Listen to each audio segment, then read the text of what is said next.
Install Android 16 on OnePlus 9 Pro via LineageOS 23.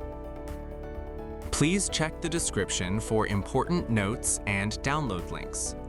First, download ROM and GApps packages, then transfer the downloaded files to the phone's storage. Step 2. Boot your device into TWRP recovery. Step 3.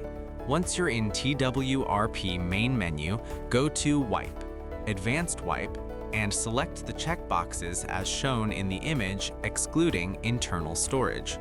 Step 4. Swipe the button to wipe the device. Step 5.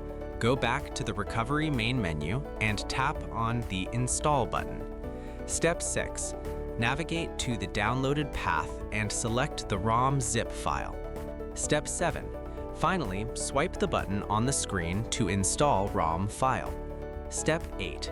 Once the ROM installation finishes, return to the main menu and install the GApps zip package in the same manner. Step 9. After GApps flashing completes, select Wipe Cache/Dalvik from the bottom left side of screen and swipe to wipe. Step 10. When the wiping process is completed, hit Reboot System.